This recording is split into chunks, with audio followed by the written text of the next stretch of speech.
Welcome to If Prices Could Talk, a podcast where we explore how pricing, sales, and negotiation drive growth.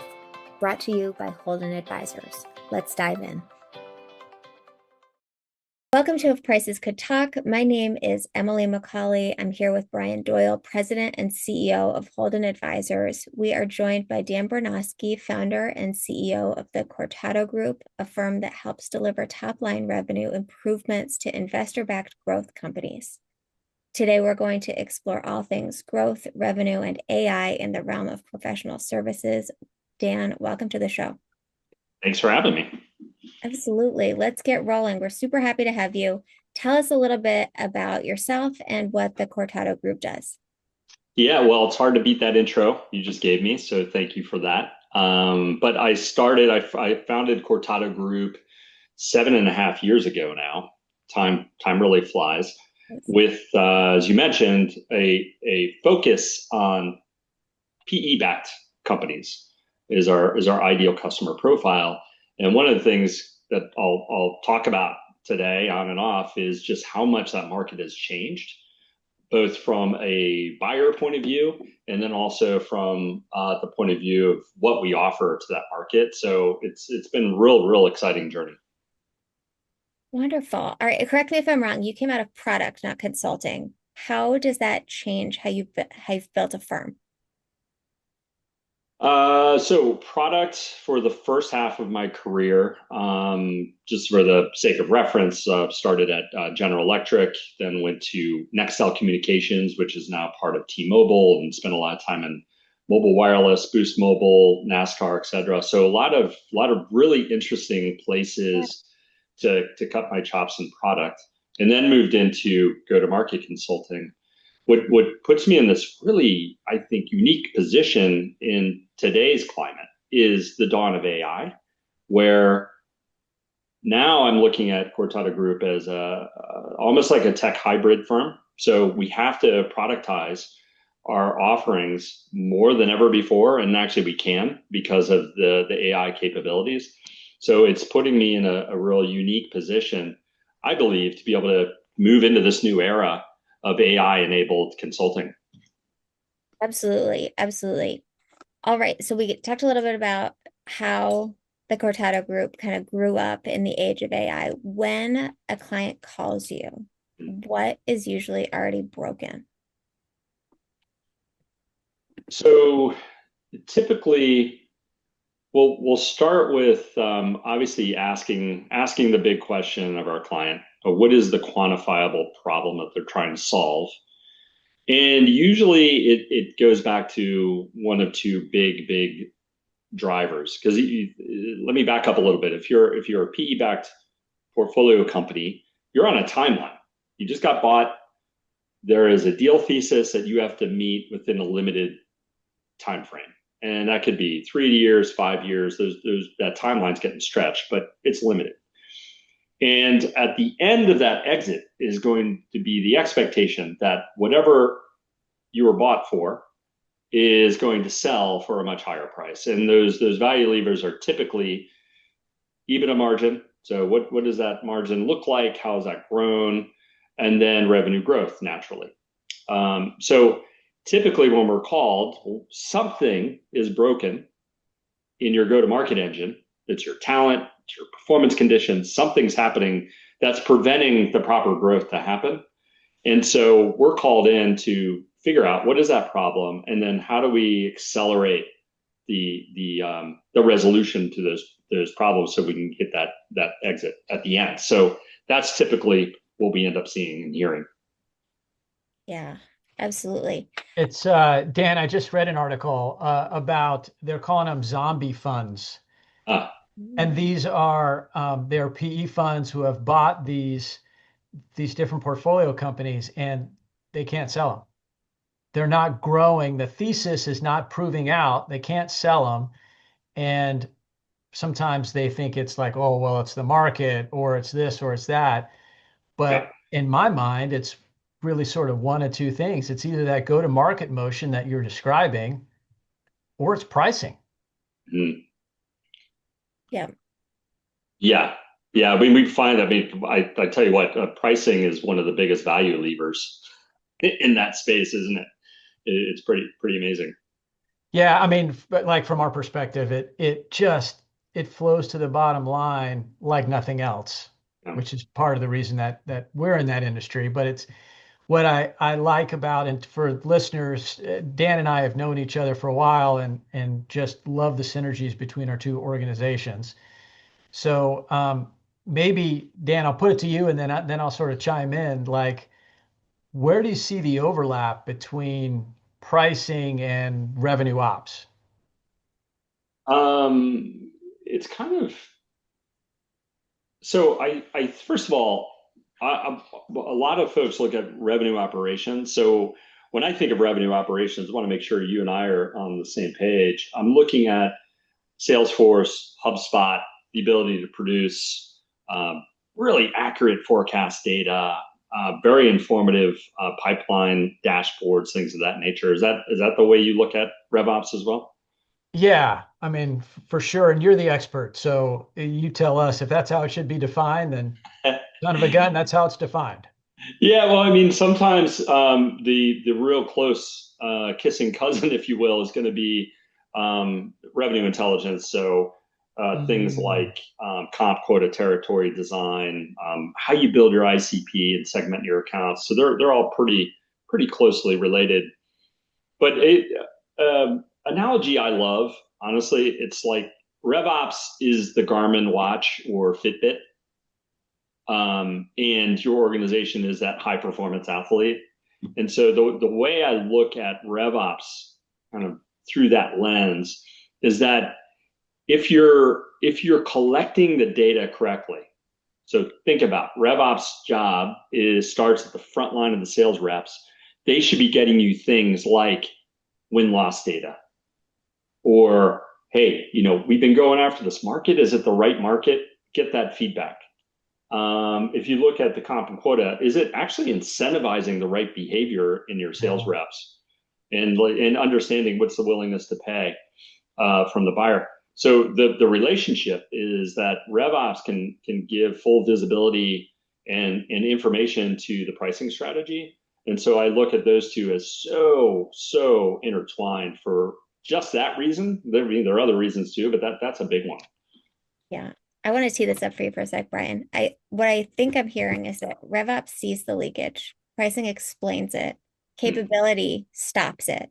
And so none of them are self-executing. A great price list plus a sales force that can't defend value still equals a great price list.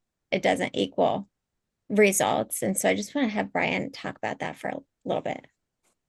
Yeah, it's you encapsulated that great, Emily.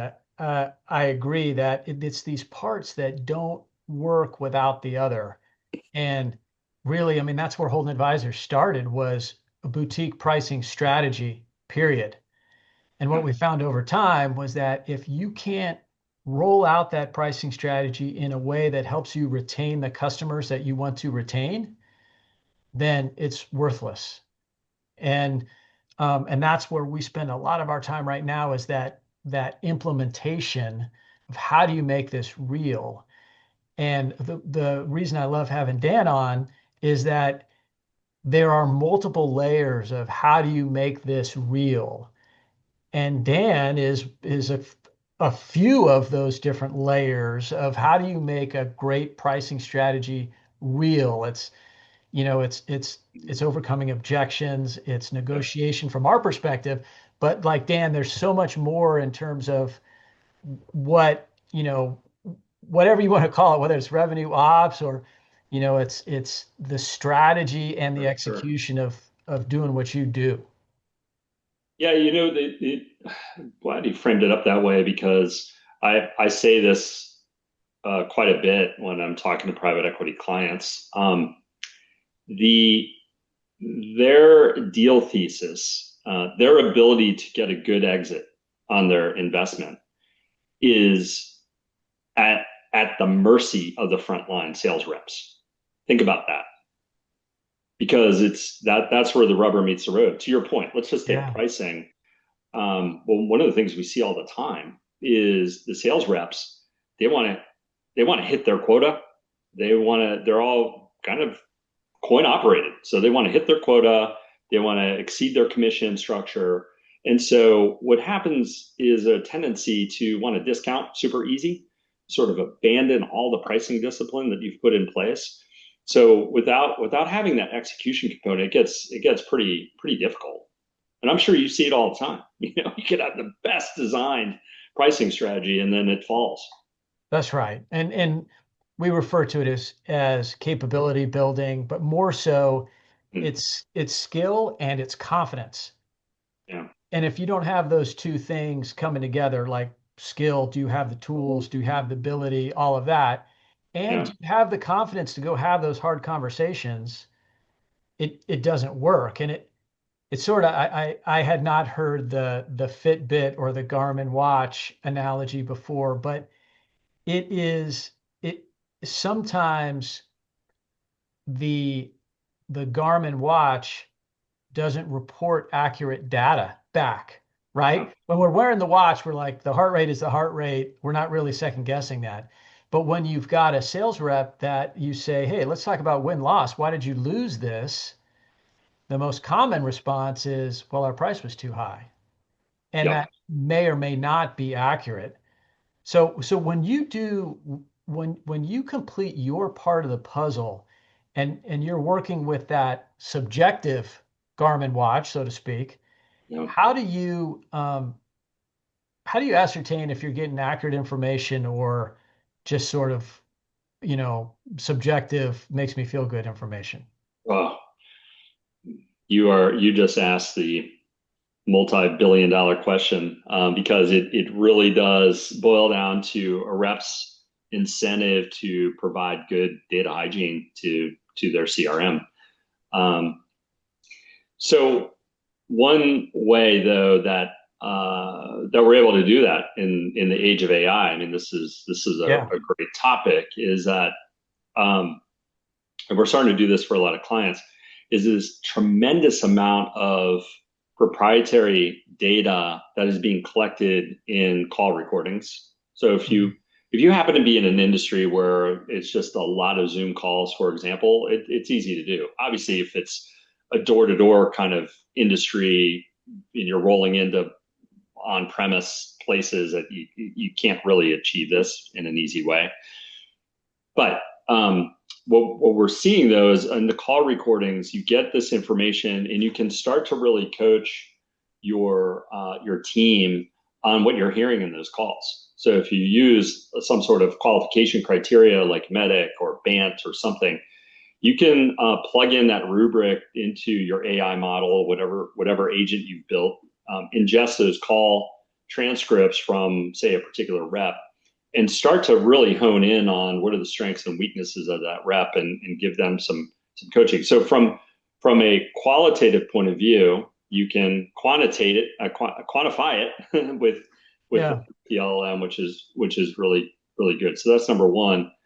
But number two, like the one of the things you're alluding to, I think, is that, in spite of all these AI advancements, it really does just boil down to the fundamentals, the fundamental truth of aligning with the buyer's journey, making sure you don't rush the sales process, and then being just holding those reps accountable. That's really the only way that you can start to get any sort of accurate read on performance. Hmm. Right. Yeah, what one of the pardon me, Emily. One of the things that we do too is, and it's not the sales. I'm sort of expanding the conversation a little bit. It's not just the salespeople, but we really push to speak with our clients' customers Mm, and have those in-depth interviews, because then you get right from the horse's mouth, so to speak, of like, what do they truly value, what's on their mind, what bothers them. mm, And Emily's on a lot of these calls, so she can attest to this. It is not unlike these customers laying down on a therapist couch, yeah. and they will open up and they will tell stories of like, this is what I love, this is what I don't love, man, I'd like this to be better. And you can marry that with the feedback you're getting from the sales reps. You can marry it with the data that's in the CRM. And then that gives you a lens through which to look and say, aha, this sample of the CRM feels pretty good. I think this is accurate data. Mm. Or we have a disconnect here. I wonder why. Yeah. Yeah. Yeah. Interesting. Yeah. I mean, the voice of customer, I love that.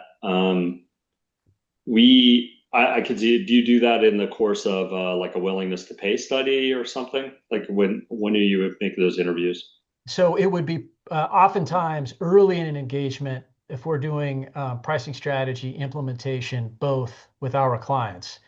Okay. We're going to be speaking with their customers, and it's less so about willingness to pay, because if I say, hey Dan, how much would you pay for this? You're like, whoa, defenses are coming up. You're like, I'm not I'll telling pay you nothing, anything. and Yeah. you'll like it. Yes. Yes. Yeah. That's paraphrasing Caddyshack, I think. You'll get nothing to like it. Yeah. Um, no, Mr. Scholarship winner. No, what I'm referring to is is that we'll talk to customers about what they value, how they use the product or service, Yeah. what it means to them, what they're able to do because of it, what they wish would be better, and that feeds back into a value perspective, a value calculation that then in turn helps us to set price Mm, versus a survey. I'm going the other end of the spectrum, a survey mm. about willingness to pay. Because when you're talking to people, you will uncover things that you might not have thought of to ask in a survey. Yeah, it feels like a lot of the follow-up questions are where the gold is as well, isn't it? Oh, for sure. And that's why it takes a special person, to be quite honest. It's not, and I'm not that person. It takes a skill set Mhm. to peel the layers and really get to the root cause of why people feel the way they feel. Yeah. It's unique, and it's wonderful to work with people who can do that. You listen to them on a call and you're like, wow, okay, nice job. Talk about the therapist couch. One That's of the right. things that we've found is that those conversations you're talking about are really effectively repurposed for messaging, positioning in the market, Yeah. um, creating like sales plays that we could roll out to the sales force to help them preserve that value. So I feel like the work that you do in voice of customer is yet another amazing piece of or body of work of proprietary data that can be used in so many different ways. So yeah, huge fan of voice of customer. In fact, I think everything has to start there. When we just to kind of riff on that a little bit, back to kind of your comment around preservation of value, kind of early on in this discussion.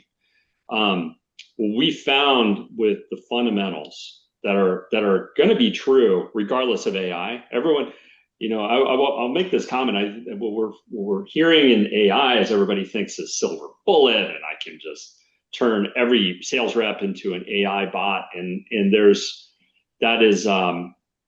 that's not true because the job of the sales rep is empathy and Mm, the ability to, like you're talking about, those questions during the discovery process are so critical to know, how do I truly understand the unique problem that this customer is facing? What are the root causes?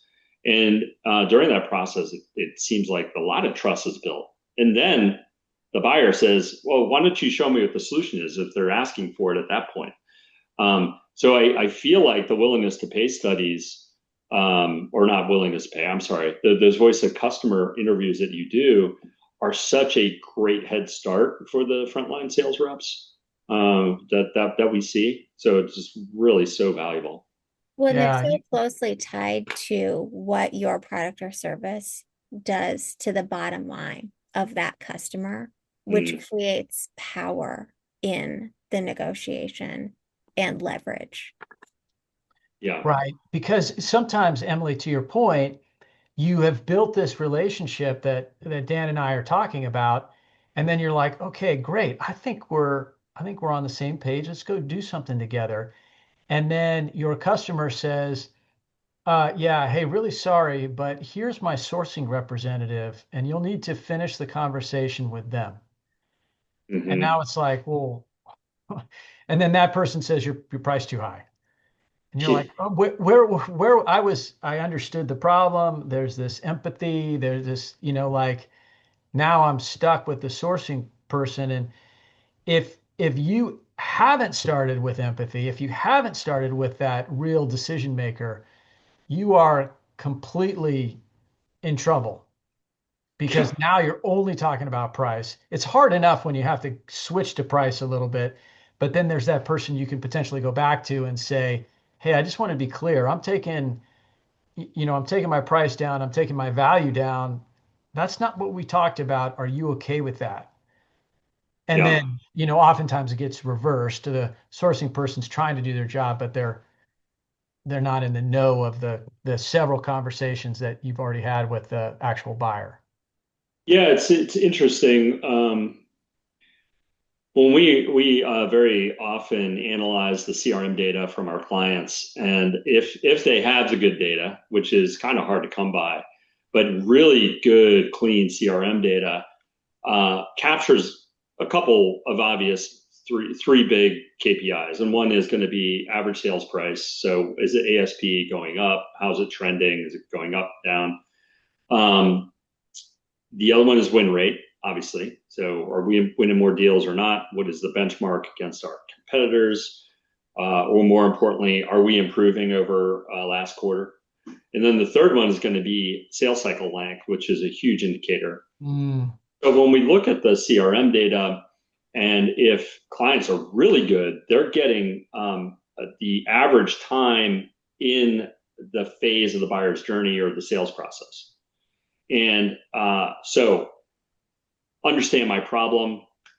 It goes to define the solution, and then resolve my concerns. Like those are the kind of three big common stages. And there's typically this bell curve where the reps, the good ones, are spending most of their time in the understand my problem phase. yeah. Then it just kind of gets quicker after that. Um, and so then in that understand like those early stages, you're putting a quantify, you're quantifying the problem. And then you're able to say, hey, look, here's the expected lift that outweighs the investment. And it feels like that's a great place to preserve the price that we're seeing on the front line. Curious if you kind of look at it the same way, or how you look at it from your perspective. I think that you're making a very important statement there. And what I'm translating it to is you are investing up front as a salesperson to understand what the real problem is of Yeah. their customer. And when you do that, you might spend a little bit more time there, but the rest from there accelerates. Yeah.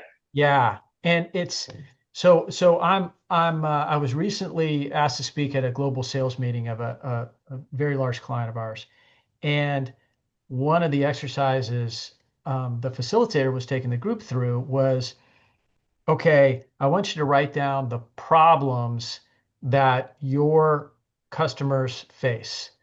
And it could be regulatory problems, it could be environmental problems, it could be whatever. What are these problems?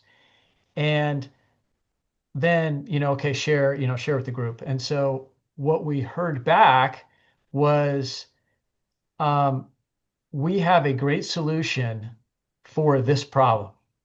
Mm, And it's like, well, no, the exercise was to, what is their problem and why is it their problem and what does it do to them? And mm, what you did was you went from, I solve this, they probably have this problem. It almost doesn't matter. I solve that problem. And let's start talking about me and the product and service that I provide. yeah. And it's like, well, yeah, like to your point, Dan, You just got through that first step really fast. Hooray for you. But that next step and the step after that might take forever, like literally infinitely, because you're never going to close a deal because you weren't listening on the front end. 100%. You get stuck in the next phase. You suddenly open yourself up to competition because imagine the buyer getting kind of frustrated, like this guy didn't even listen to me. I'm going to start looking for alternatives, and now all of a sudden, the sales rep could unwittingly create a competitive environment and really slow down the process. Yeah, kind of pretty interesting. Absolutely. So do you want to talk about negotiation or AI next? So Dan's got some really interesting things going on with AI. Yeah. And it's and to sort of tee it up, Dan, you and I travel in similar circles, and what we're seeing is that AI is swallowing a lot of professional services firms. Yeah. But they are not swallowing your firm. So what are you doing, and why is it working? Yeah. So first thing is, if I think about professional services firms, whether they thrive or not, it's obviously depends upon the type of firm. So we're squarely focused in go-to-market consulting, and we're an execution-based firm. So I would say first and foremost, we're starting from a pretty good spot as it relates to AI not being a threat to what we do, really a compliment. If I were a strategy firm, I would be a little nervous because nowadays you can give your LLM context and do a lot of strategic thought pretty quickly. And so I see the strategy firms getting really greatly affected in a lot of ways, but we're in that really good sweet spot of execution. The other thing that's helping preserve what we do is the fundamentals. I kind of alluded to that earlier, that the fundamentals of things like following a sales process, knowing how to talk to a customer, all the fundamentals are true, regardless of AI. And we spend a lot of time implementing those, building out those fundamentals within a go-to-market engine of a Portco. And then we help kind of teach and coach and sustain the usage of those fundamentals long term. So again, those are things that can be enabled by AI, but not necessarily replaced by it. And so I think that puts us in a really, really unique space. And then the last thing I'll comment on is there's still this fear that AI is going to replace jobs. And maybe in a lot of ways that might happen, but we're starting to see that jobs are shifting. With their role description is changing, or while some things get deprecated and sort of discontinued, new job opportunities are popping up as a result. But one thing is for sure is that if you're a firm that knows how to use AI, then as opposed to a firm that sort of shuns it, the ones that know how to use it are going to thrive. So as long as we continue to embrace AI as this complementary skill set that helps us do things either better and faster, then that's going to help us preserve our place in the market. So those are the big areas that we see. Dan, you have cited a number that I wanted to just ask about, that only about 12% of PE operating partners had stood up a working AI organization in their portfolio. What did the other 88% get wrong? Oh, that is such a great question because so we experienced this over the last 12 months. So that was based on a 12-month snapshot that was taken, I think, last month. And what we found was that all the other firms either tried to do it themselves, but without any sort of centralized management of it, or worse than that, is they did nothing at all. And they said, listen, right now is the Wild West. there are hundreds, if not thousands, of AI applications kind of coming online. They're dying. Like all this stuff is happening, and so a lot of the PE firms just said, "Hey, let's just wait and see where it lands." So the whole do nothing, and then the other one, do it yourself, which I want to talk about here in a minute. Those are kind of the two things that happened. And now, a year later, they're coming back saying, holy cow, we just lost 12 months. Now we need help. Yeah. Yeah. So keep going. So what do you do to, Yeah. the guys who said, do it yourself or I mean, the do nothing is like, I mean, it reminds me of the internet. When the internet came out, yeah, I mean, I don't know who would have been the person who said this is going to blow over, but there were people saying it. And I think that they're saying the same thing about AI. So, okay, great. Head in the sand. Hooray for you. But how about the people who are trying to do it for themselves? Like, Yeah. how are you helping those folks out? Yeah. It's funny when I was at GE was when browsers were starting to hit the market. And I remember someone's asking me, hey, could somebody give me the user manual for the internet?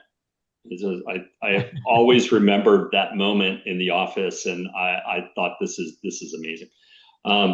Anyway, one thing worth commenting on the do nothing is that if you're going to wait for the dust to settle and for stability to happen in the AI market, you are literally going to wait forever. So I think that we've got to get used to the fact that this is the new normal. The Wild West, things changing is just the new normal. I mean, you and I have experienced, we've all on this call experienced that 6 months ago, ChatGPT was the hottest thing, and now it happens to be Claude, and that fight could continue, or something else could pop up. I mean, it's just the nature of the business. But the do-it-yourself thing is okay if there's a structure to it. And one of the biggest things that companies and leaders take for granted is that first of all, you're stuck. Like if I let my employee base just kind of run like feral cats, just go do your own thing. That's one extreme. The other one is I am going to lock it down, and this is the app you have to use. And if anyone uses anything else, you're going to get fired. Like this draconian kind of style. These two extremes, ironically, get you to the same place. And the reason why they get you to the same place is because if you lock it down, employees are just going to go use their own stuff. It's just like the feral cats. Everybody's going to use their own thing. And so one of the big risks there is that you start to leak information into the market, your proprietary data sets, any sort of confidentiality. If you're doing any coding, who knows what kind of protected IP that your people are pulling out of those LLMs and putting it into your product. There's all sorts of risks there. So the ones who failed at kind of do it yourself and didn't get control in either one of those areas, they ended up with an environment where there's no governance, really. You got to have some sort of rules in place just to protect things. You also end up without a champion. So like the key is to identify people within your company that are not only passionate about AI, but they are doing all the research on your behalf. They got their finger on the pulse, and they will champion the movement from the grassroots up. That is absolutely critical. But the last thing I'll say is context. So I was listening to a podcast not too long ago, A16Z, which is a big, the VC Andreessen Horowitz out of San Francisco, and talking a lot about the need for context to get pulled into those models. And context is your centralized database, whatever it might be, whatever that central point is, it's pulling in all the critical information and data relevant to your company and your market. So think of things like your CRM data, your win-loss analysis, all those Zoom calls or wherever you're capturing transcripts, your ICP, your buyer personas, the list goes on. Those who have succeeded are building and have built this context engine. And that context engine then serves as this absolutely informative point of truth. So now when I put the large language model on top of that, I'm actually getting far better, far accurate results when I start speaking to the market, when I start enabling my people. Everything is within the context of the world that I've created. The ones that 12% who've been successful, they recognize that, everything I just talked about. So they anointed the champions internally. They had pretty good governance, not overly draconian, not too free, right in the middle. And then they started to build the context engine on which they've layered the LLMs. That whole mechanism has been taken for granted in many cases, but if you can get that right, then all the other stuff kind of flows from that in a very, very successful way. Yeah, it's the word that comes to mind is intentional. They're very intentional about what they're trying to do. They're not all the way one side, all the way the other. And we see the same thing in pricing strategy. It's like, are you being thoughtful about that? You could potentially do it yourself, but you have to be thoughtful about it, about how all these pieces are going to come together. And like one element I'll add to what you just said, Dan, is that don't think for a minute that all of this AI stuff that you're describing, you could equate the same thing to pricing, is if you do it in-house, don't you for a minute think it's free. That's what happens a lot is, oh, we'll just do that in-house. That way we don't have to pay for it.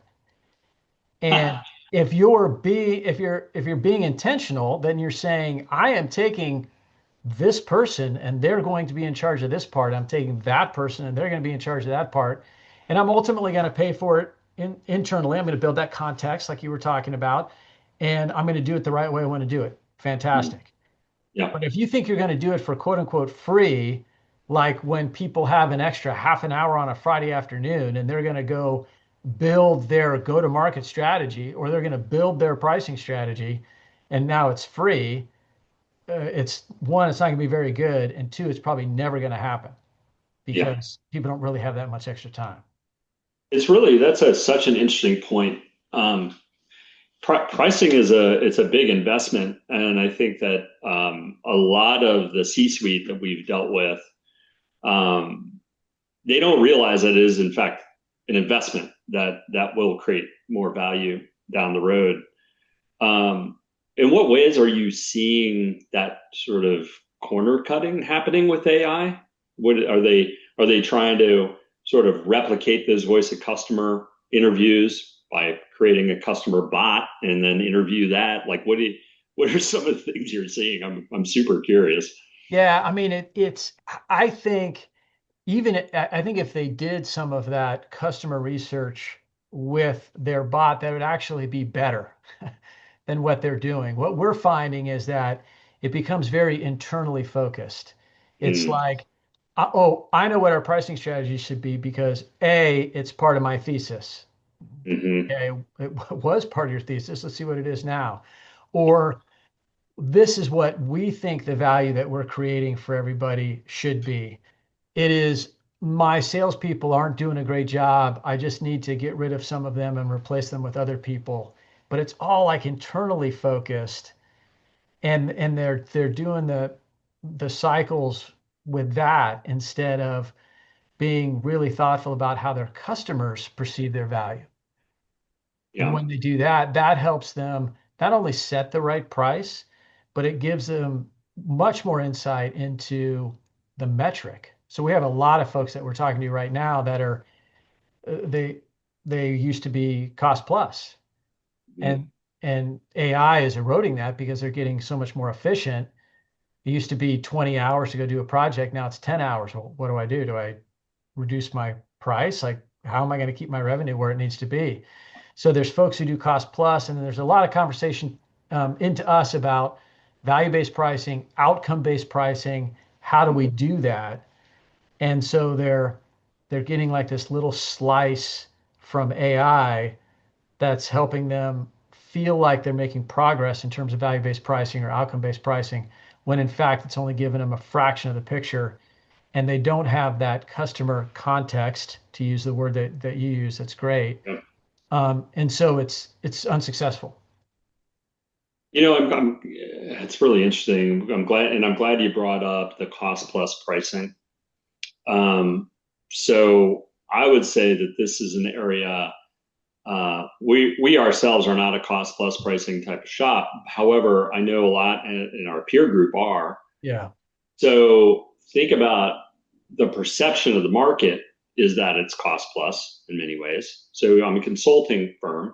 So thinking about going in now saying, hey, we use AI to help deliver this work. I'm using less people, and I'm going to do it in half the amount of time.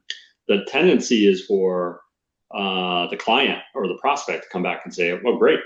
And it sounds like this time around it's going to be half price. Exactly. How do you preserve that? So you have to be having those value conversations about what you're actually doing for that client and what they're able to achieve because you're doing it. Mm-hmm. And if you're grounded in, I help you, remember last year we did this, and this, and your revenue increased 20%. Like, yeah, that is meaningful. Oh yeah, that's right. You guys help us increase our revenue. Anchor them on increasing revenue or decreasing costs, or sometimes minimizing the risk associated with their business model. That's where that conversation needs to reside, not how hard I work to produce PowerPoint slides or to produce a marketing campaign or produce your taxes at the end of the year, whatever professional services you want to tie it to. Yep. And I think that's the biggest difference. And that's what we're, for us, it's twofold in terms of education. It's helping our clients get their heads around that. And typically if they're working with us, they're part of the way there. Yeah. Sometimes there's a customer education component as well. And some groups of customers and the services they consume are more apt to, sort of understand that, okay, let's tie this to outcomes, and I can believe in that. Mm-hmm. What I find is that if you want to talk about outcome-based pricing with your customers, you need to be talking at a very senior level. So like CEO, CFO. Yeah. Those people can understand what you're trying to do and that you're partnering and you're working together to get them outcomes. If you're talking to a middle manager or the sourcing group, they're not going to get it. And they're going to say, look, the guy down the street is 30, 50, 70% cheaper because they're using quote unquote AI, and we're just going to go with them. Yeah, that's really interesting because, I'm glad you brought that up, because these two buyer groups are, their personal success is measured very differently.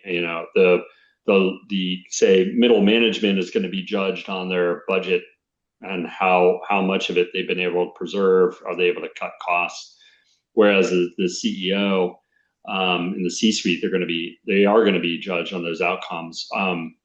Well, one of the things that we are hearing as measures of AI success. This is a really good segue into this topic of many PE firms and portfolio companies are saying, hey, our AI is successful. You know how I know? Because 90% of our employee base is using AI. Mm-hmm. There was that little trend there for a while, token maxing, where it was like, well, we know it's successful because they just blew our token budget out of the water. Those are both, in my opinion, well, not in my opinion, it's actually kind of talked about quite a bit. Those are vanity metrics. Great, you're using it. You're using tokens. The metrics that are emerging now, there are two of them. One of them is revenue per employee, because what that basically is telling you is that you're able to get more productivity out of the same number of people, or maybe less. So this whole revenue per employee metric is really emerging as a leading indicator. And then the second one, which makes a lot of sense, great counterbalance, is going to be net revenue retention. So NRR. And what that's telling us is that, all right, you're getting a lot of efficiencies, but you're not sacrificing the quality of what you're giving to the client. And so we're retaining that revenue. We are still retaining in fact, they keep coming back because your service is still really, really solid for them. Those are two great metrics that we're starting to think about from that outcomes-based approach. I love that. That's a little bit about, so we've talked about some of the trends that we're seeing broadly with AI, but we've talked a little bit about very senior level buying groups. And it sounds like you engage with a lot of CXOs all over the world. What are some of the less obvious trends or concerns that you're seeing before we kind of wrap up in the next couple minutes here?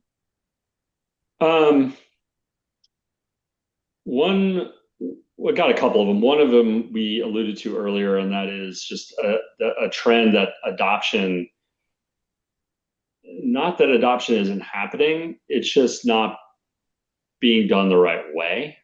That to me is quite troubling. So specifically around not just providing a company sanctioned tool, but making a tool that's better than what somebody could get in the open market. If I think about the choice that an employee has, look, either I could use whatever Cortado group has mandated for me, or I could just go use my personal Claude account. The only way I'm going to get them to use my tool is if my tool just gives them a heck of a lot more value. So one less than obvious trend and concern to me is that companies aren't catching on to that quick enough. I got to make my internal tools more valuable. The other thing is the lack of adherence to the fundamentals. This notion that AI is kind of this magical shortcut. I don't have to worry about the fundamentals, but the reality is that they matter no matter what. And those fundamentals being starting with the problem. Brian, you alluded to it. Like, don't be inward focused. You got to start with the problem, the buyer's point of view, and so that would be really one of the second biggest trends that is a little worrisome is the abandonment of the fundamentals. Yeah, that makes sense. That's great. Absolutely. And all right, last question. We've touched a little bit about how jobs are evolving. I read once a number of years ago that the kids who are being born today, the jobs they're going to have as adults don't even exist yet, and we can't fathom them. So bringing that back to this conversation, what is a belief that you had about this dynamic today that you had 5 years ago that you maybe don't have today? So, 5 years ago, I would say that I would have thought that growth for a firm, especially my firm, let's look at it from a Cortado Group point of view. I would have thought that growth would come through adding headcount. And in many ways, that's true. You got to have more and more experts. But it's not just headcount that knows how to use Excel really, really well and develop really beautiful PowerPoint slides. It has to be smart growth. And so the shift is obviously going toward AI savvy headcount, for sure. From a private equity point of view, I thought 5 years ago, during the roaring days of the early 2020s, is that PE was just going to go on forever. So what happened, and actually, Brian, you alluded to this earlier with zombie funds. I mean, interest rates rose, buyer behavior changed, cash is just more restricted, and there's this huge downward pressure on pricing. Hold periods are getting elongated. and so a lot of cash is being kept on the sideline. So those trends are happening, but I would say that it's kind of a good time for AI then. Absolutely. To be able to fit into that model. Absolutely. Dan, thank you so much for joining us today. How should listeners get in touch with you if they want to learn more about you and what the Cortado Group does? Well, they can certainly connect with me on LinkedIn. That would be great. Just tell me how you heard about me on this particular podcast, and connect with Dan Bernoske on LinkedIn, and that would probably be the quickest way. They of course could email me as well directly. Fantastic. And Cortado is www.cortadogroup.com. Yep. This was fantastic. Perfect. If you got something out of this, follow If Prices Could Talk wherever you listen from, and you can come find us at Holden Advisors. We will see everybody next time. Thanks so much for having me. So much. Thanks, Dan. This has been great.